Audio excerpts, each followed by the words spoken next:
Everyone welcome back to my other mini blog. তো 20 অক্টোবরের video তোমাদের সাথে আজকে শেয়ার করছি। তো দেখে নাও, কুমারটুলিতে গিয়েছিল রিশার পাপা আর পাশের বাড়ি আমাদের দাদা কাকা সবাই মিলে গিয়েছিল, কারণ আমাদের মূর্তিটা কতটুকু মানে কমপ্লিট হয়েছে সেটা দেখতে, কারণ পরের দিনে আমাদের মাকে আনতে লাগবে বাড়িতে, তার জন্য।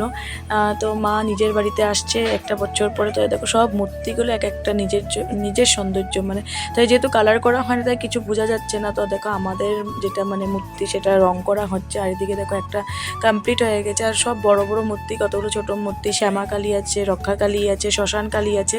তো আমি সব কালিমার নাম বলতে পারবো, যতটুকু জানি সেটাই বললাম। এটা সবচেয়ে বড় কালিমা। আর মাঝখানে দেখো ছট পূজার জন্য সব রেডি করা হচ্ছে মূর্তি। আর এদিকে একটা মনসামার মূর্তিও দেখতে পেলাম। লাস্টবার দেখেছিলাম লক্ষ্মীমার মূর্তি, এবার দেখলাম মনসামার মূর্তি। আর এটা হলো তালাপের সর্বজনীন কালী মন্দিরের প্যান্ডেলটা, যেটা অনেকটা সুন্দর হয়েছে।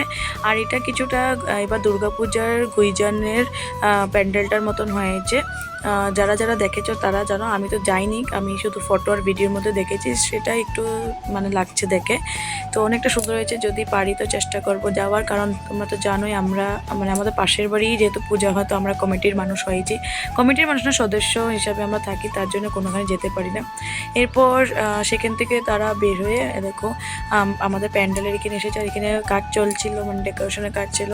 তো লাস্ট বছর তো এসেছিলাম, বাট এবছর আসতে পারিনি, কারণ রিসার জন্য জানোই তো, ছোটো বাচ্চা বাড়িতে থাকলে মানে মাদের একটু অসুবিধা হয়ে যায়। তো আস্তে আস্তে রিসা বড় হয়ে যাবে, আর এখানে তো পূজা হতে থাকবে, তখন পূজা দেখতে আর কাজ করতে আসতে পারবো। তো ভিডিওটি কেমন লাগলো জানাবে, ভালো লাগলো লাইক কমেন্ট শেয়ার সাবস্ক্রাইব অবশ্যই করে দেবে। তো চলো আজকে জান, টাটা, বাই বাই।